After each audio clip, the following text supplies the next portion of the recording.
Okay, let's get started. We have an extraordinary session that awaits us. It's the ultimate love story. The book, Transformed by India, A Life, brings us to India through the eyes of someone who has walked its lanes for over 50 years. Author Stephen Huyler is not just an art historian photographer. He has been a lifelong student of India's sacred everyday, from village courtyards to ritual shrines, whose book, like Painted Prayers, Meeting God, Daughters of India, have introduced the world to the unseen grace of rural artisans and devotees, and in many cases introduced many of us Indians to that world.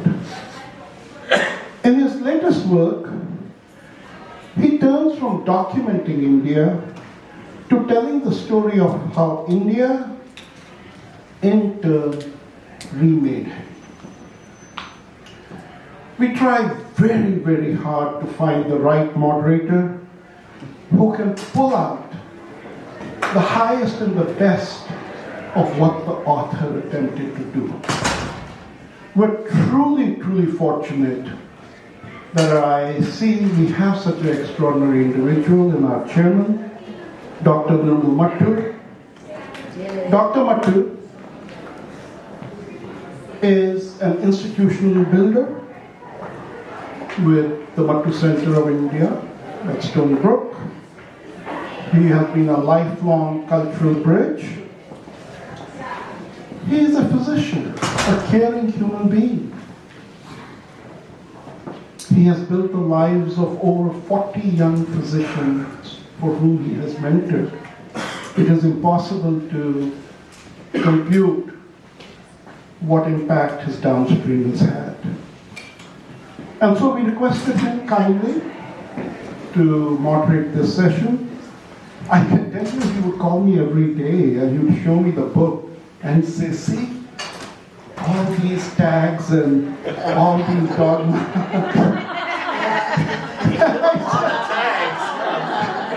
I said, Dr. Mattoo, you're following Stephen Huyler's footsteps. Stephen was drowned in the Indian Ocean and now you're following him. So with that, I'm going to hand this over to you, Dr. Mattoo, and Stephen, over to you. Dr. Mattoo, do you want me to show the slideshow first? And then...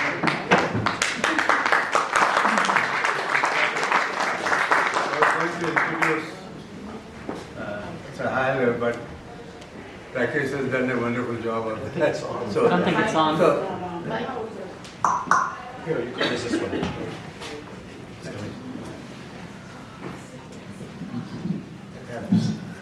And I think it's a very vast subject that is covered. He has been there for 52 years or so. 54 actually. 54 now. And so he's going to do a slide presentation for us. Right, so thank you, Dr. Mattoo, and I am deeply honored, and thank you so much for your kind, thoughtful words. And I am so honored. You know, the poster that shows all these Indian greats there and my face, you know, it's very, very humbling. And my work is really, it's been odd for me to have my face on the cover of a book because my work is really about trying to give voice to Indian people who are not often heard, who are not often seen, and yet have so much to offer, so much to say, so much to give the world, and do give and share that with the world. So I am going to just show you quickly. Sometimes I show this and take an hour. It's going to be a few minutes. If the slides, it's not working. So I'm pushing the go button.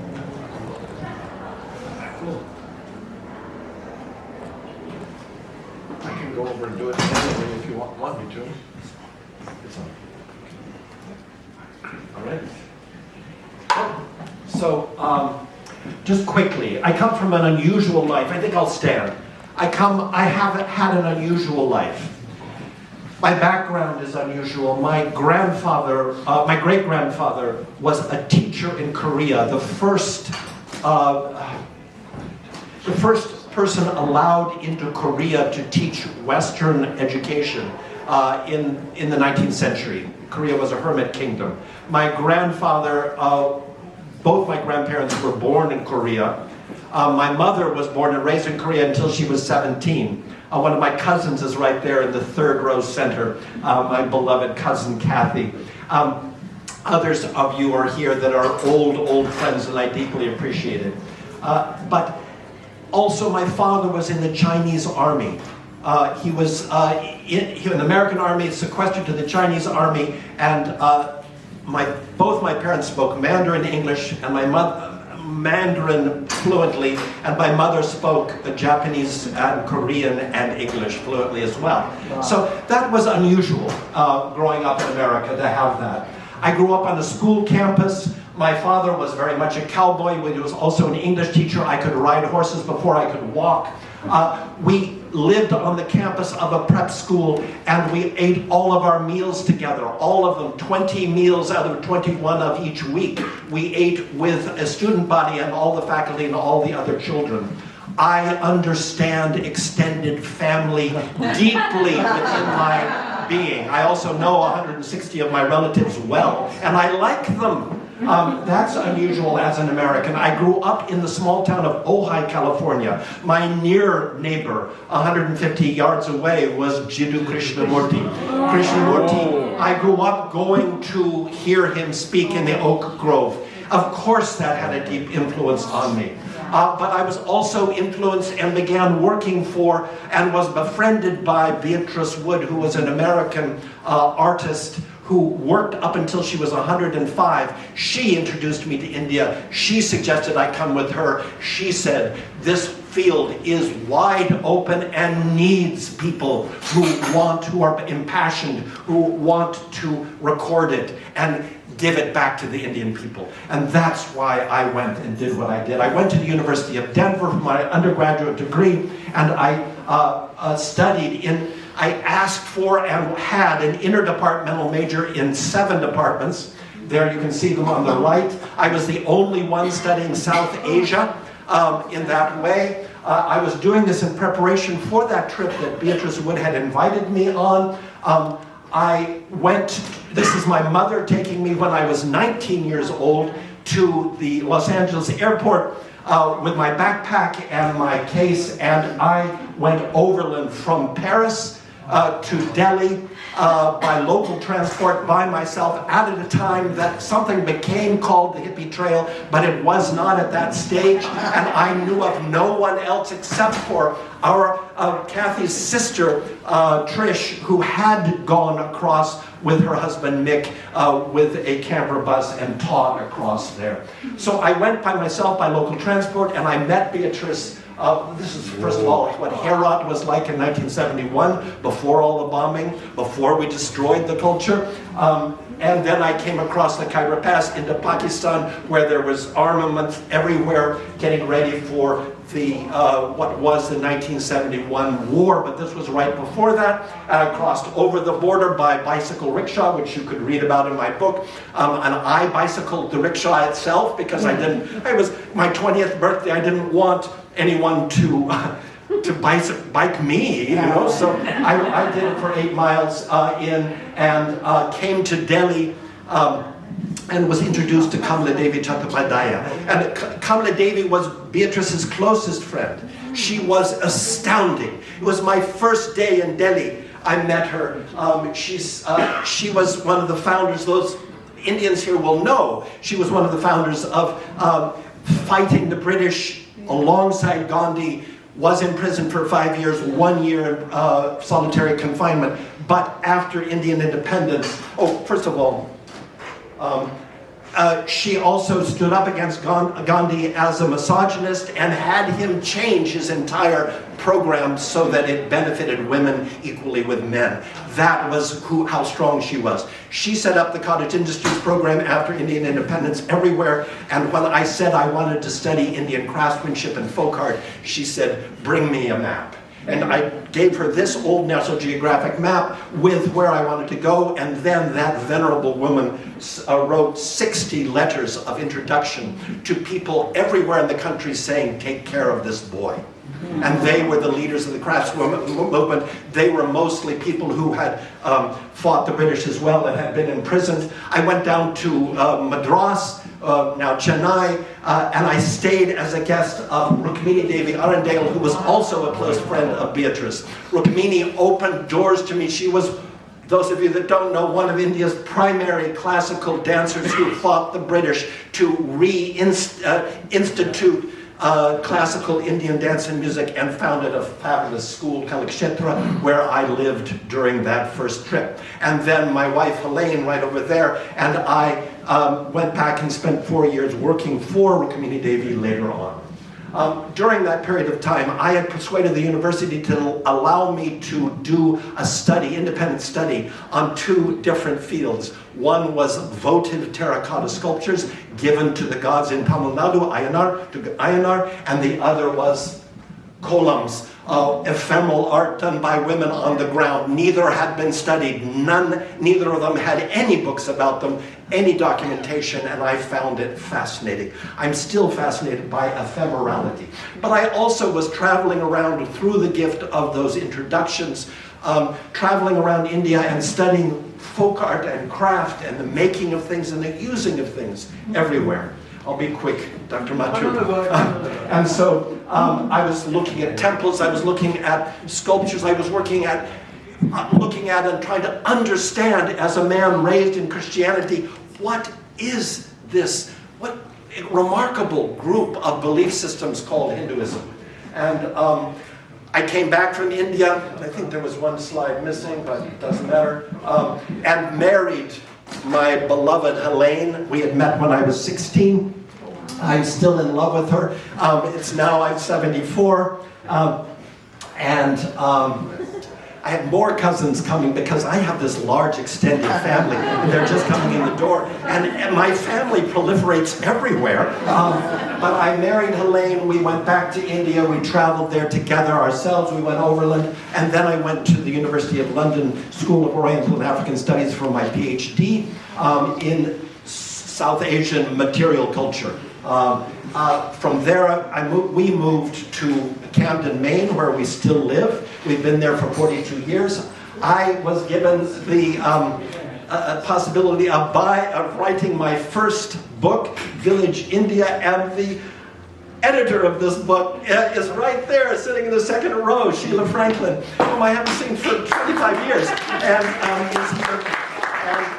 It was Harry and Abrams here in New York, and a very fine publisher, and the book is still around, surprisingly, since 1984. That was studying India. It was a full survey, the only survey done at that time, and still done, on rural Indian cultures, comparing and contrasting the peoples and the layout of villages, the activities in each area, including craftsmanship, but only as part of life, because for me, although I'm fascinated by art, art is only a product of the greater culture. What is it, does it mean to the people?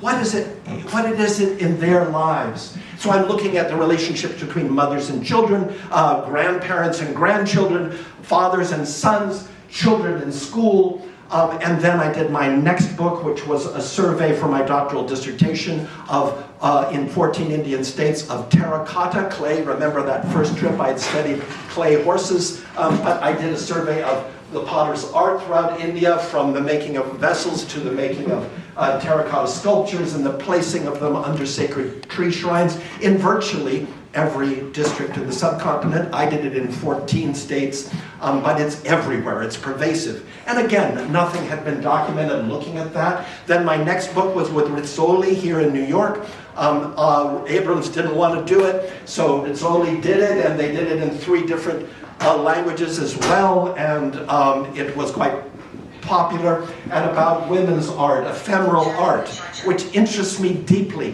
What is it that people make? Why do they make it? And how could people make things of such extraordinary beauty and have it last only moments, unsigned, but then make something else the next day? What does that mean? For example, this is one house in Orissa on 2 different weeks, right? The same house, completely different design, because women pride themselves in never repeating a design. And I'm fascinated with that, and I interview people, I talk with them, I try to garner their stories.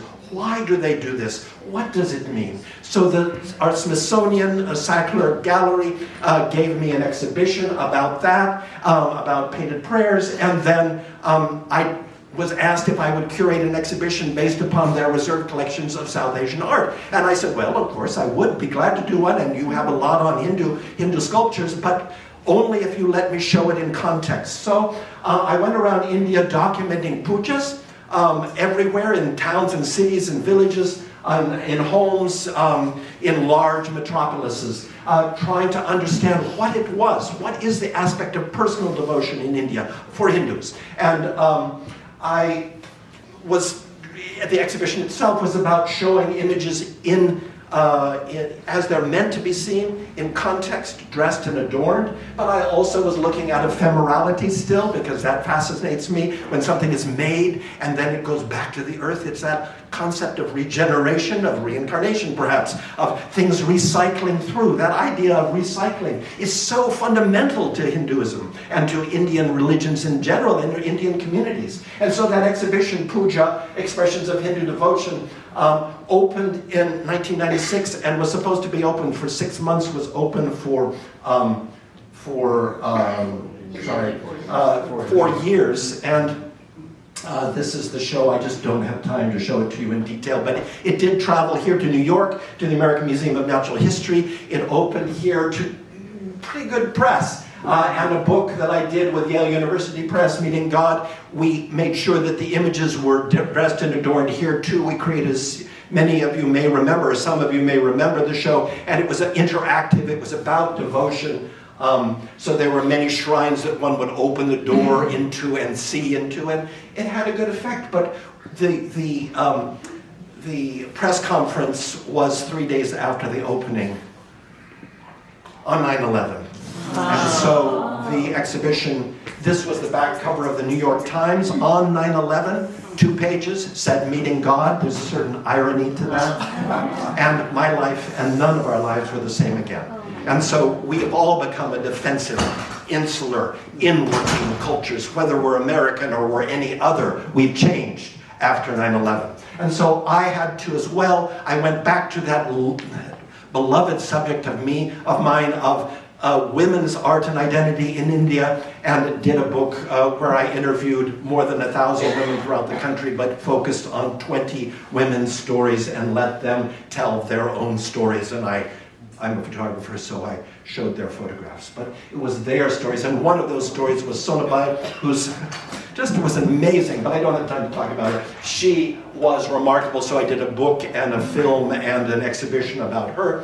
And finally, I have 250,000 edited images of India, which I've given to the Indian government. They're going to the Kiranadar Museum of Art, and they are scanning them all and making them available. I do not want copyright. It's not about me. I'm not getting any payment. It's because they belong to the Indian people. And finally, I was at the Hyderabad Festival, literary festival in late January this year, and I was astounded. It was an incredible festival, and it was great to see how many young came up, thronged me, wanting guidance on how they could do this kind of work going forward. But this is where it was shot. This is where it took place, right there. And I was astounded that is Hyderabad. It looks like Dubai to me. And I remembered a very different Hyderabad. And then I realized that I had photographed that exact spot, the geographical coordinates, in 1978. So that was this. This is that right? This is what it's become. So that's the value of those 250,000 slides that I'm giving the Indian people. It's the record. India now is doing the work that I was doing then. It's not trying to preserve the past, no. It's trying to understand what the strengths of the past were and how can we utilize them to go forward. And that's... Just lost your battery. Just lost it. It doesn't matter. It's the end.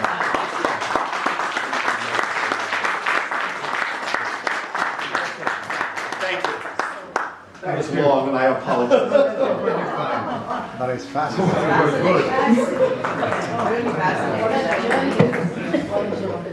Mr. Huyler has been showing the significance of Indian sacred arts and crafts, mostly rural, and he has been a consultant curator for about 25 years to major museums all over the world, like American Museum of Natural History, the Santa Barbara Museum, Houston Museum of Natural Science, Mingai, I'm pronouncing it right, museum in San Diego. He has covered a lot of things in his book. He's somewhat... It's working. It's not me. It's working. It's fine now. Keep it close to you. It's somewhat autobiographical, but covering a lot of facets of Indian culture and Indian art and to some extent Indian history and development of India. So, and he has also written about some exceptional people that have influenced his life, and they were part of his transformation and development. You start your writing first by quoting Hermann Hesse, Stephen Huyler, instead of in the introduction period, instead of narrowing your world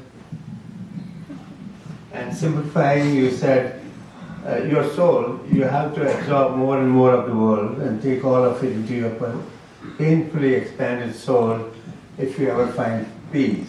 Stephen Wolf's writing was quite, I'm saying, Hermann Hesse was quite influenced by the Indic thought, Buddhist and Hindu. And we have Hermann Hesse centers all over India nowadays. This was, but you are from a Christian background, and you say your parents were quite strong Yes. Christians, Yes. right? And this is more of going beyond that. For Indian, we think it's the next step. My life certainly has been, yes. It's the next step, that to be part of the cosmic soul. And that's more or less, whether it's Siddhartha, whether it is the Pearl, whether it is, most of his books do talk like that. So you are able to transcend your strong Christian background from your family to in this, where we say... Yes, but I don't reject it. I No, just blend. You have written there that, but there's no struggle in... No. No. Your first visit was 54 years back, I guess now. And you traveled through... Your experience in Iran were not that good, right? It was not, no. Right. Any particular reason? I think it was, my experience in Iran was not very good back in 1971, nor in 1974 when I was there with Elaine, because I think there was such disparity between wealth and poverty, such extreme disparity, which I see now in the United States, incidentally. So were I to come to the United States with that frame of mind of a 19-year-old, I might find the same thing. You said you had a culture shock when you came back. You had the term you used Yes. when you came back to America. But your experience in Afghanistan was... I loved Afghanistan, yeah. But Indian people, after the Hindu-Buddhist tradition of Afghanistan went away, the experience has not been that good, which is the tribalism. We see Ahmad Shah Abdalis and we see other people coming to India, at least Kashmir part where I come, and forts converting and other things. And then nowadays we see the tribalism, killings and Taliban taking over. I think things have changed. People change so I fast. think people have changed a tremendous amount. I see that in many countries where there is such exterior influence and a need to become defensive. You know, when you're being attacked out from the outside, as Afghanistan was for decades, people become defensive, and it changes character. When I was there in 1971 and 1974, people were open-minded and welcoming. There was certainly women were behind the veil, but there was not that division that there is now. I think what it became was people were pushed into a defensive position. But my book is very little about Afghanistan. You know, a page or so out of a few hundred pages. I just wanted to that you're. And then finally on your 20th birthday in 1971, the date is October 27, 1971.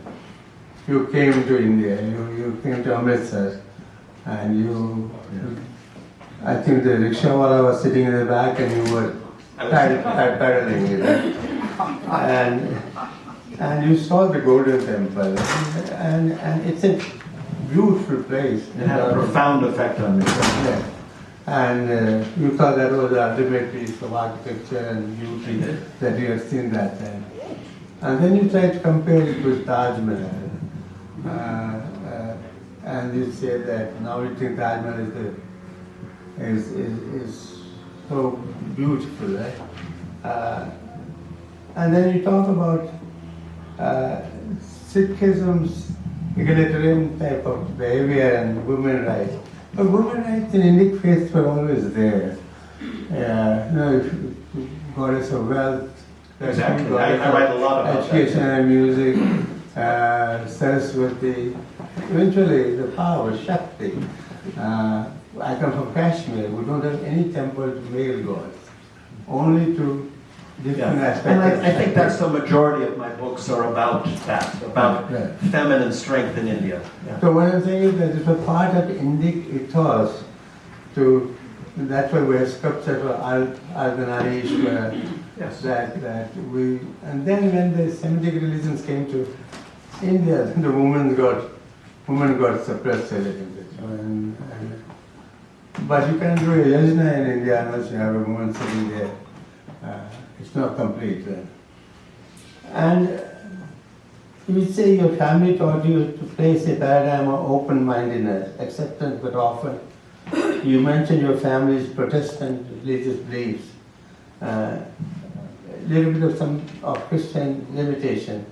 Well, the religions are different, because some religions basically based on dualism, God, devil, male, female, good, that. Whereas as compared to India, which is Advaita type, there's not much difference between God and human being. In architecture, you have huge cathedrals, huge mosques. In India, you enter Gokulam, the door is bigger. So I don't think I can hear you. Yeah. The entrance door is bigger than the temple being come. It goes until you reach the sanctum store, where you can hold the God in your hand. So that, you transcended that, you understood that very well. Anything in particular, or just India and comes to that? See that. I'm not sure I understand the question. Was any teacher trying to explain it to you, or you just imbibed it from just being there? I think I find teachers in everything I see in India, in every aspect of the culture that I witness. And I have found, even though I was introduced to India by truly great Indians like Kamala Devi or Rukmini Devi or others, and the doors they opened to me are unparalleled. I know of no one who's been given those gifts of just how, I don't think I deserved it, but I have been as moved, as changed, as transformed, as taught by the simplest people, often illiterate in villages, who have wisdom that they live, that they imbue through what they do, who they are. and witnessing that, being welcomed in as I have been welcomed, I think that because I am a product, as I explained, of an extended family and being raised in community, I understand community deeply.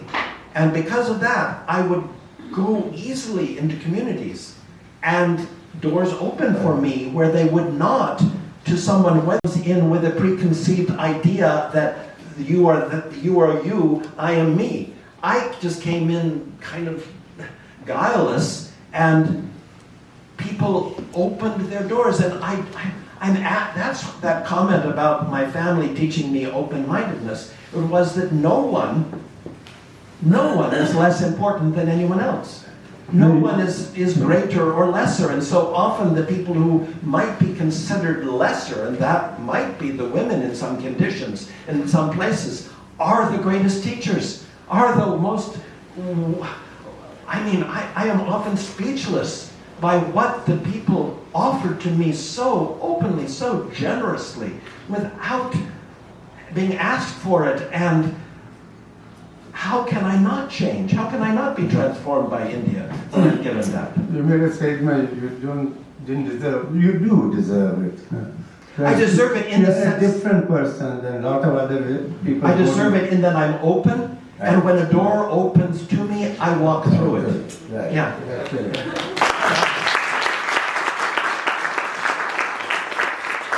You were also a little lucky at a very young age to have Beatrice Wood, Of course, yeah. there, who had connections with India. Yes. Who introduced you to Kamala Devi Chattopadhyay or Rukmini Arunde. And Beatrice Wood means that she was, I was interested, she was one of the founders of the Dada movement, and she was Marcel Duchamp. She was a relationship with him, right? Yes. That makes him. And you said that Kamala Devi, in a way, launched your career. She did. You give credit to a lot of people, and that's your humbleness and your humility. It's not without reason. Right. And you talk about Ajit Mukherjee, and the role of Swamis. You stayed a lot of time with them, and they introduce you to Indian classical music. Did you know the Swamis? Oh, yes. Yeah, they were fabulous. Yeah. And Vilayat Khan. Ustad Vilayat Khan was the teacher in the family that I stayed in. Yeah, so it was extraordinary. But I didn't. It just happened. I didn't seek it out. somebody is watching from upstairs. I think so. Yeah. And you were you liked Taj Mahal tremendously, right? I'm sorry? Taj Mahal, when you went there. Yes, but actually on my first trip when I was 20, I had, as you said, I had spent my 20th birthday in the Golden Temple, and I was so overwhelmed by the beauty and the magnificence of the Holy Granth being sung all that afternoon, evening, and I just thought it was exquisite, and I went to the Taj Mahal expecting it to be something that was even better, and it wasn't. It was fabulous, but it took me a few years to recognize how unique it is, and why design is considered to be one of the finest structures in the world. It is worthy of that, but no, what would it be for me one of the most important things to see or experience in India? Absolutely not. Is it worth seeing and visiting? Yes, of course. It's extraordinary. But there is so much of that caliber and that quality everywhere, including the women doing the columns on the ground, or the alpana, or the what it might be, the chitra on the wall, or whatever it might be, the things that are made by hand, including the food, the regional food. Something that stands out for Taj Mahal is It has an indie quality of sculpture. It doesn't look like you have put bricks on bricks and built it and put a marble It feels facade. ethereal. It looks like as if it hasn't sculpted, and it gives a very... It feels indie type. ethereal, but then so Yeah. does, for example, the temples of Khajuraho. Are Yeah. just not because of the sculptures, what's said inside the sculpture and what people go to see, but the architecture is like seeing the divine incarnate. You know, Right. it's just the architecture itself. It's astounding, as is the Taj Mahal, and of equal stature. That is what I was going to come to say. That you don't talk that much about temples in India. You know, if you go to Ajanta or I wrote books about it. Yeah. Lakshmana temple at Khajuraho, it is spellbinding. And I went with my wife there. It was stunning. And then you go to the south and see the temples there, Brideshwara temple, Meenakshi Madurai. The book I did, Meeting God, is about that. It's about that impression. You know, so I didn't feel like it was so necessary to focus it on in this book. Yeah. For the audience. And then it's going to go all over from here to there because there's too much to cover. And then you went to Varanasi. What was your impression? I've been about 60 or 70 times, and that might suggest that it's made a big impression on me. I quote from the book, and you know, I have been to Varanasi, a lot of people here have been to Varanasi. But the way you wrote is very good. That really thing describes it. You wrote, Wheel of Time is almost transplanted. You squint your eyes, you can peer back through successive centuries.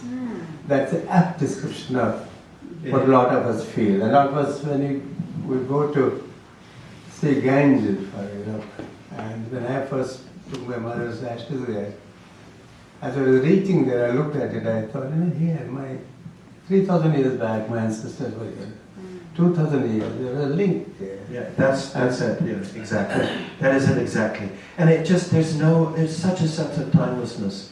And yes, it's an overwhelming city by its population, its compact population. But that's also part of what makes it fascinating. And the things that one can learn, the stories within Varanasi, the overlaid stories of just millions. And that can be overwhelming, but if one allows oneself to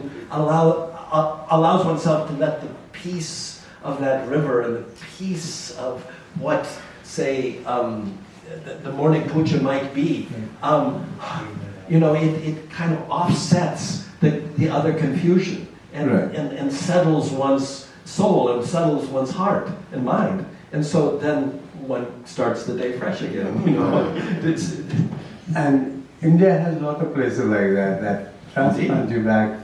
Indeed. And you learn from that. And then you met Rukmani Devi Arundel. You know, I know one of her students very well, Subhalakshmi Khan. She was in 60s, and in the book by Kalakshetra, there's a full-page picture also there. She traveled with her.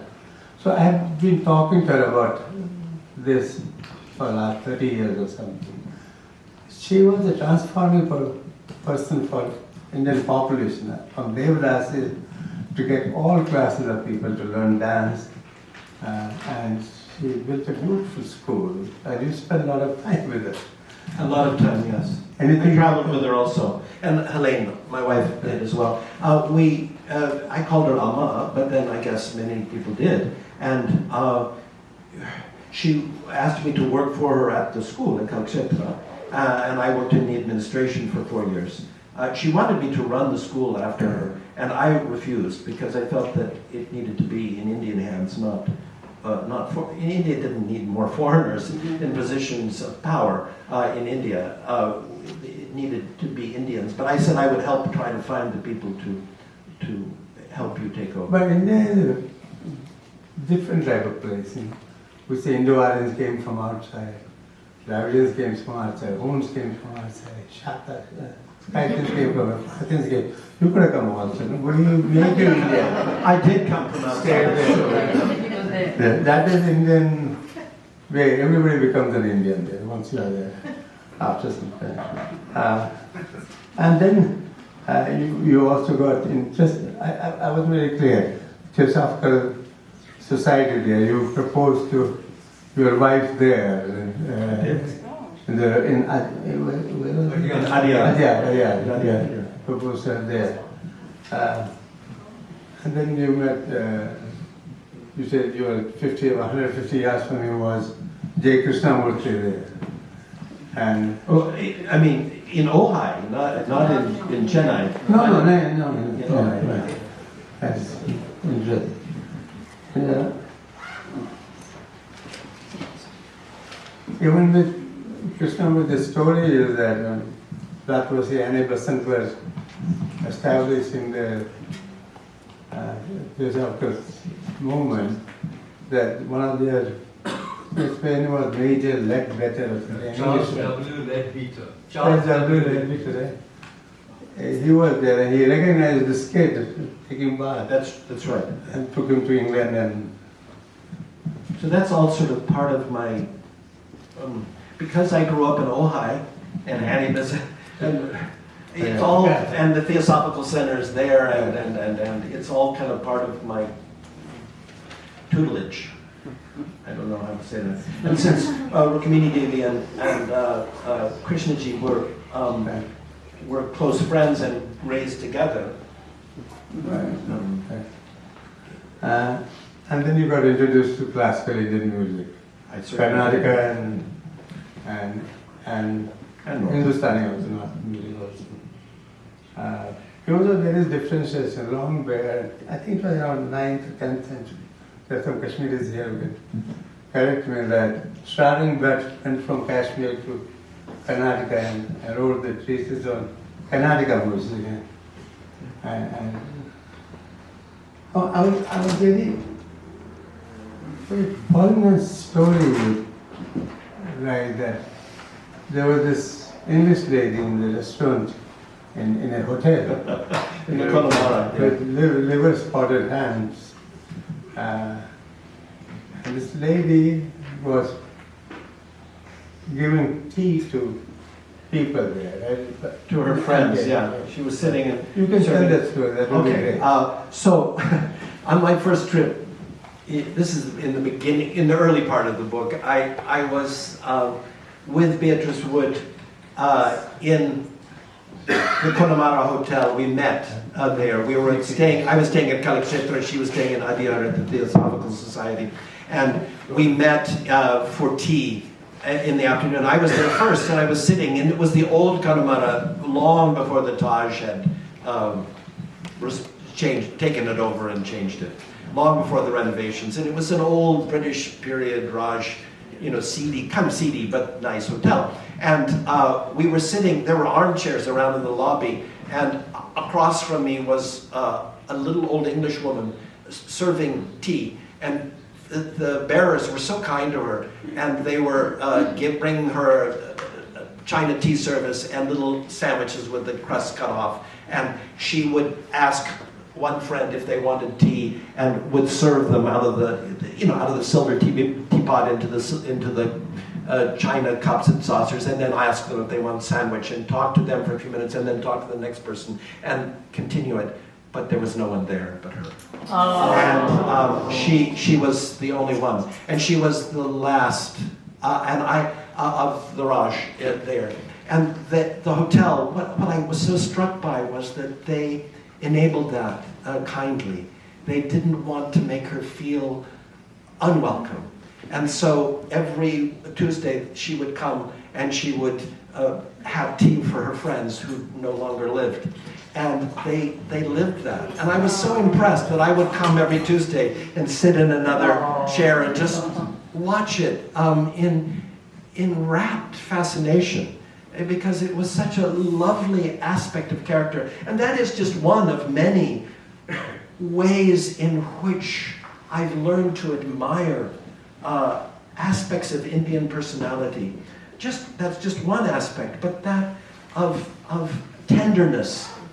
Here's somebody that might represent something that was the colonial masters, but there still was this sweet, realizing that this woman was a sweet old lady, and yes, let's take care of her.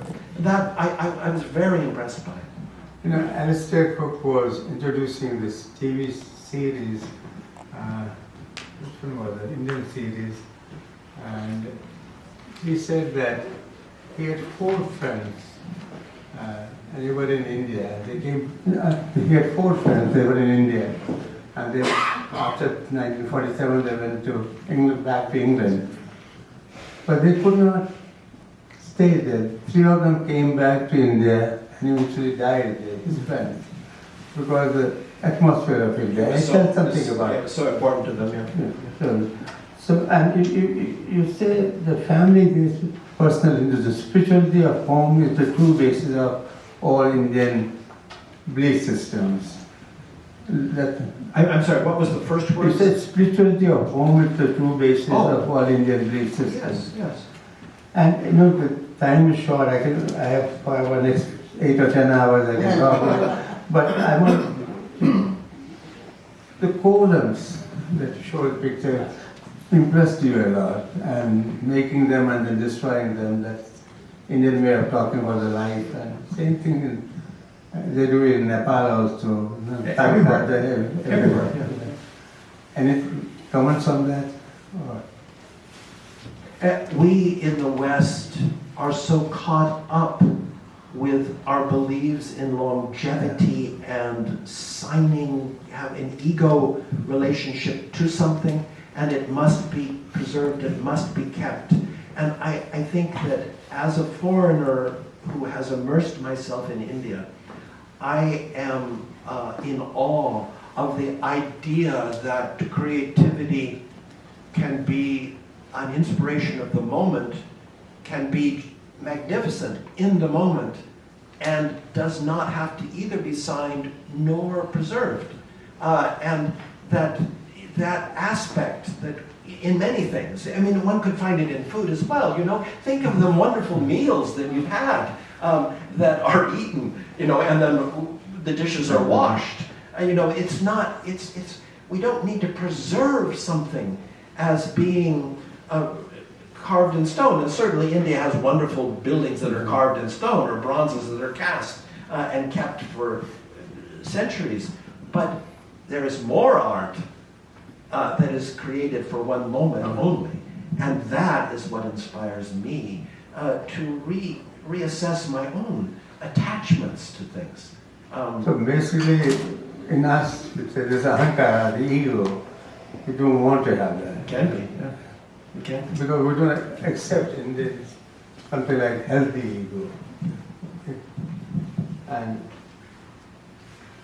And you said that most columns are mandalas, sacred diagrams, believed to protect home from evil and encourage benevolent spirits to come in.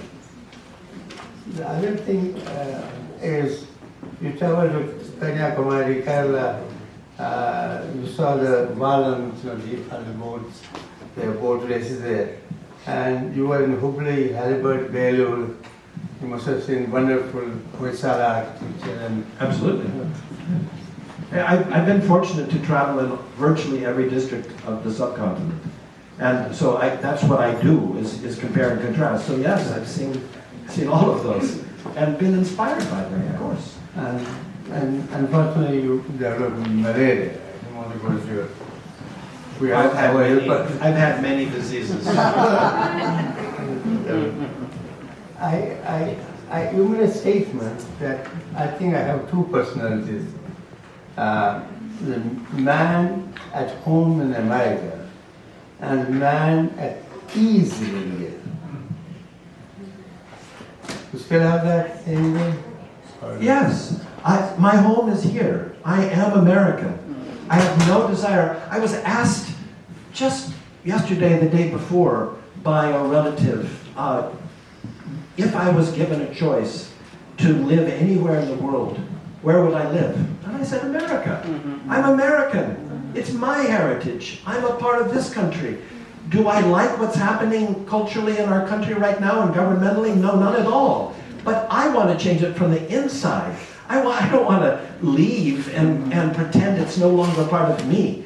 But I am deeply affected by 54 years in India, where people have opened their hearts and their homes to me and have shared with me an immeasurable amount of kindness, thoughtfulness, intelligence, creativity, and wisdom. And so that is a country at which I am at ease in and feel very much affected by and part of and engendered by. It's who I am. That's why I say the title of my book is Transformed by India. I am transformed by it. But I'm not Indian, nor do I want to be Indian. I might have been in a previous life, but I am American. And it would be foolish for me to deny that. I can't. I write a whole chapter about what it's like, the privilege that I have as a tall white American male, and trying to unpack that. What do I carry? Even though I try to be open-minded, I try to look at things without the lens, I cannot.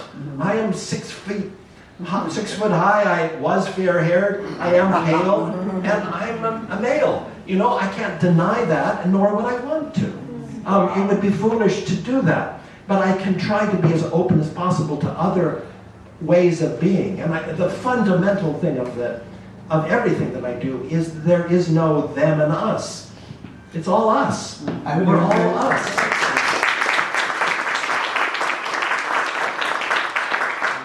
In your past life, your wife Helen, when she went to Amer Fort, she felt she has been there before, and she was a princess in that fort. Am I right? That kind of, your deja vu. No, I think you were there before. Yes. And in your past life, maybe not there with the Christian tradition, but we think you were there before. You experienced that. Now, secondly, because the time is short, I'm going quickly.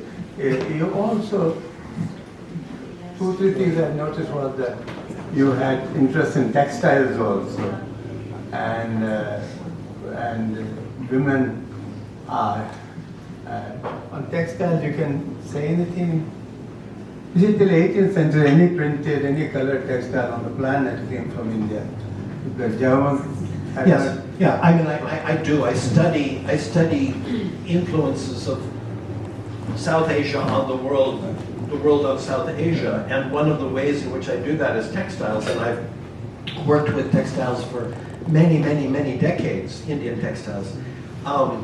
What can I say about them? I'm fascinated by the warp and weft, but I'm also fascinated by the ways in which the hand relates to the needle which stitches, or the shuttle, or whatever. In other words, what goes into the making of something, and then the wonder of design that comes from that interweave, literally, of the mind of the craftsperson and the fabric itself, and the texture of it, and the way in which it is useful. I mean, saris, and shawls are just fabulous in their diversity and their practicality, and the wondrous ways in which they express individuality, and not only in the way that they are produced, but the ways in which they are worn that express the individuality of each woman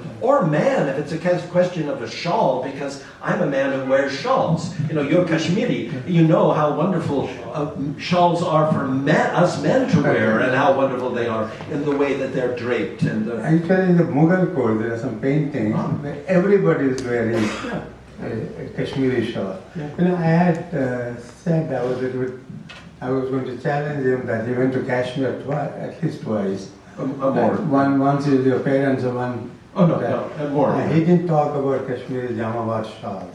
There's a lot I didn't talk I was about. hurt, but I talked to him outside. He said he has a collection, he really likes them, but how many things can he cover in a book? So, I think we're past our time. Yes. Yeah, there's so much to go. So interesting.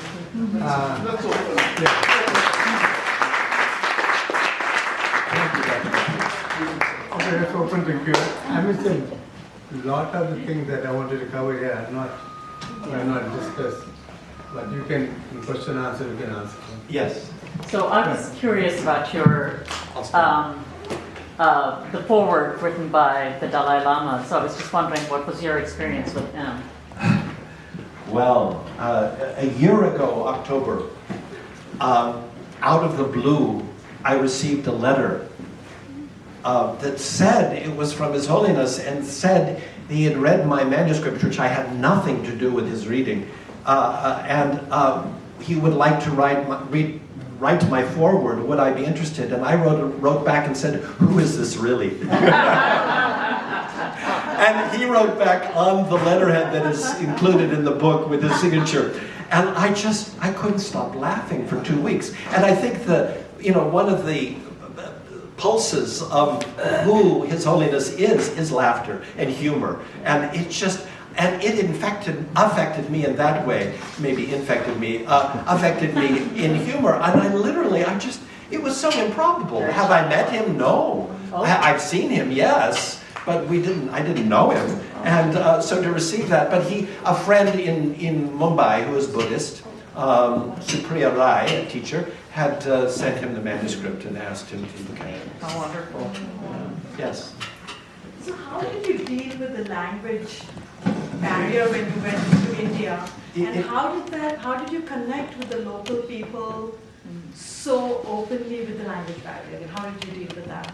Yeah, the question is how do I deal with the language barrier? And I would answer or ask you which language. Because what I do, I'm a cross-cultural surveyor. So I work in 200 major language areas, thousands of dialects areas. And can I speak them all? No. Do I have some knowledge when I'm working in an area of limited knowledge of that language? Yes, often, but it's limited. And how do I deal with it? I understand. I understand it. A sense of. I understand the question. I only can say that I come in without preconception of what I should be. I don't go in. This is just natural to me. It's not trained. I just accept people as they are and allow them to come forward. And so as they come forward, and it's as much women as it is men. It's often women because I don't have the kind of pheromone, I think, that most men carry that puts other men in a defensive place to defend the women. So doors open to me, and then communication just comes fully. And sometimes it requires having someone who speaks English to help translate, but often their stories just come out. And I'm able to work with the person. There are many, many ways to communicate that is beyond the spoken word. And that communication is to me very real and very, very present. And I don't use the lenses of saying I must do this. I am open, I'm respectful. I'm going to honor a person for their own belief systems or whatever it might be, but I won't come in with a preconception of what it should or shouldn't be from my standpoint. And I will not come in with a directive to try to prove a point. That's what I think has been the greatest mistake of foreign scholarship and people who write about India, is they're coming in to prove a point. And you can prove any point in India, the diversity, anything can be proved. As far as I'm concerned, is just be quiet, listen, and let the stories come out themselves. What the people want, whoever it might be, want to be seen and known for. That's the most important thing. Then the stories come out. Then the interpretation of it is not so difficult.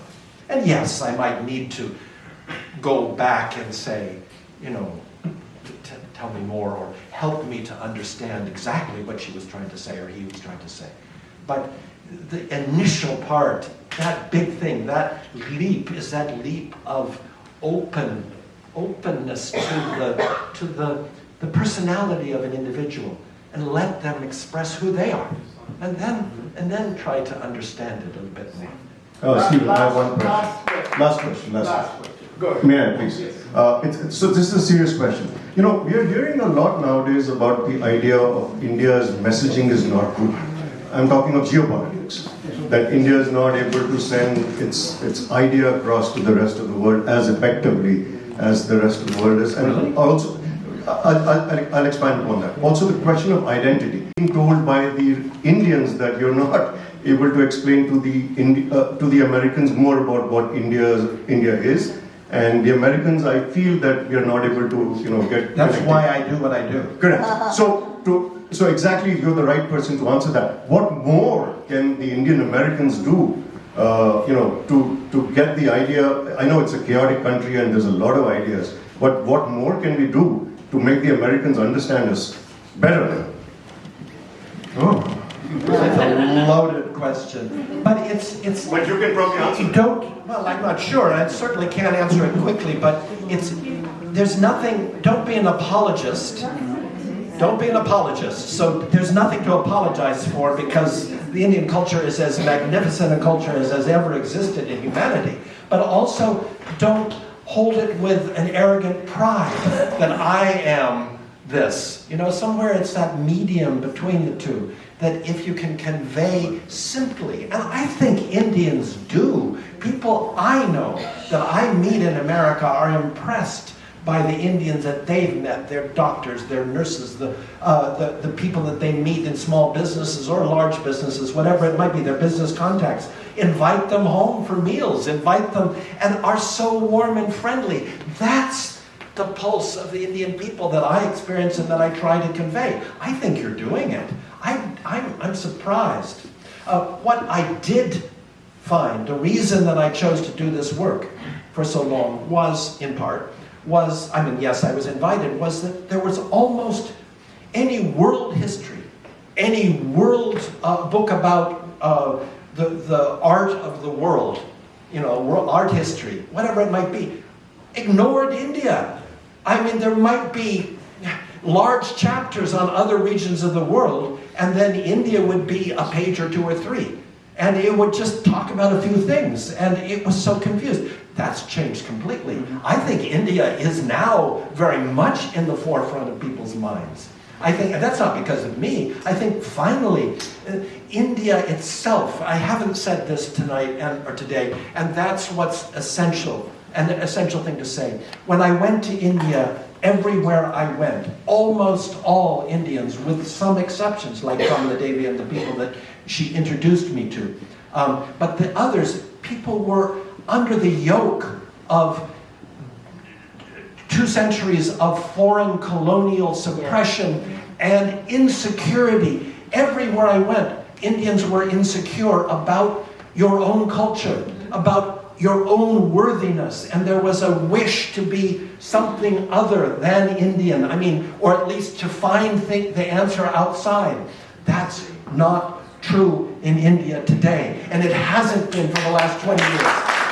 And that's not because of me, it's because the genesis coming up from the roots of Indian self-pride is proliferating everywhere.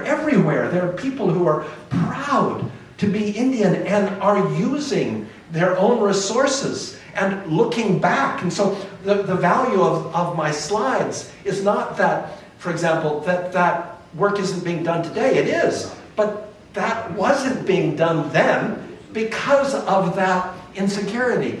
For years, people I met, for decades, I met people who would say, you're trying to take India backward. And it was a word that I heard again and again, thousands and thousands of times. I've never heard the word used in the last 20 years. No one uses it. Not only applying to me, it's just not, Indian culture isn't and never has been backward. None of it.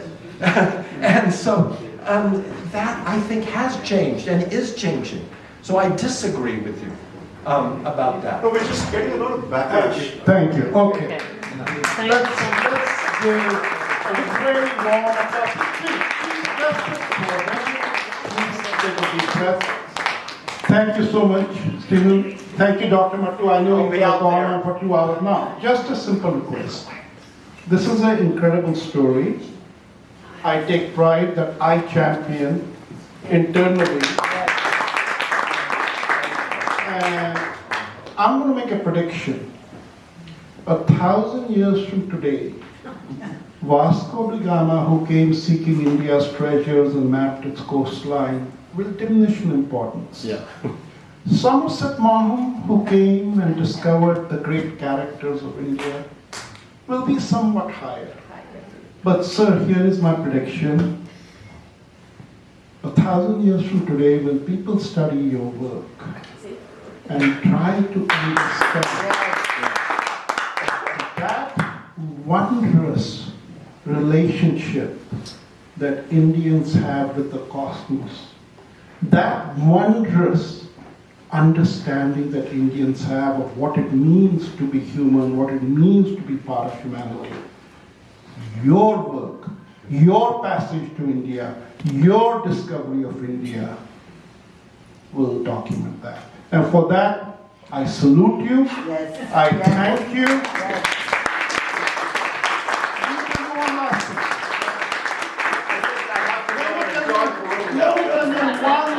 thing. He's not just cross-cultural.